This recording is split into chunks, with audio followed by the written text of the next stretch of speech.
বাবার বাড়িতে দেখো হালখাতা শুরু হয়ে গেছে পুজোর পরেই। So hello everyone, good morning. তোমরা সবাই কেমন আছো? আশা করি ভালো আছো, আমিও ভালো আছি। বাবার বাড়িতে যেহেতু গিয়েছিলাম জামাই ষষ্ঠীতে, জামাই ষষ্ঠীর পরে অনেকগুলো পরপর অনুষ্ঠান ছিল। জামাই ষষ্ঠীর পরেই একদিন পরেই দেখো বাড়িতে পুজো ছিল, যেটা তোমাদের সাথে শেয়ার করেছি। তারপরেই দেখো এখানে ছিল হালখাতা দুদিন ধরে। আর আমি এই ভিডিওটা করেছি সকালের দিকে। এখানে বাইরেই দেখো অনেকগুলো চেয়ার সাজানো রয়েছে, ভিতরেও অনেক চেয়ারগুলো সাজানো রয়েছে। আর এই যে দেখছো বক্সটা, এটাই কিন্তু গান বাজছিল। আর এই ভিতরে যা চেয়ারের ব্যবস্থা রয়েছে, পাখা আছে কিন্তু, আর যারা আসে তাদের প্রত্যেককে এখানে কোল্ড ড্রিঙ্কস দেওয়া হয় আর ব্যাগটা দেওয়া হয়। দুদিন পরেই দেখো আমরা যখন রাত্রে এটি উদ্বোধন করছি, হাঁড়িটা খুলছি, তখন কিন্তু বাবুর হাত দিয়েই খুললাম। আর বাবু দেখো প্রথমেই দেখো বড় নোটগুলো বার করেছে। এবার আমরা এখানে দেখবো যে কতগুলো টাকা হয়েছে।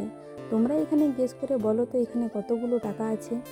তারপরের দিন এটা হয়ে যাওয়ার পরেই দেখো আমরা সকালবেলা বেরিয়ে পড়েছি বাড়ি যাওয়ার জন্য।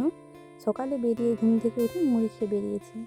আর আমার বড়বাবু দেখেছো গাড়িতে ব্যাগগুলো বাঁধতে শুরু করে প্যান্টটা পরে আছে, এটা কিন্তু জামাই ষষ্ঠীর গিফট।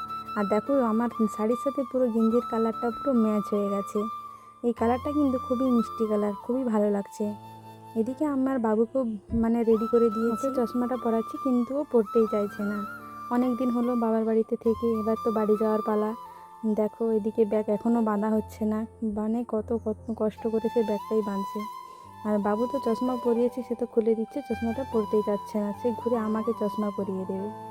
এইভাবেই দেখো আমরা বাড়ি চলে যাচ্ছি। তো টাটা বন্ধুরা, আবার তোমাদের সাথে দেখা হবে আরও একটা নেক্সট ভিডিওতে। ততক্ষণ ভালো থেকো, সুস্থ থেকো।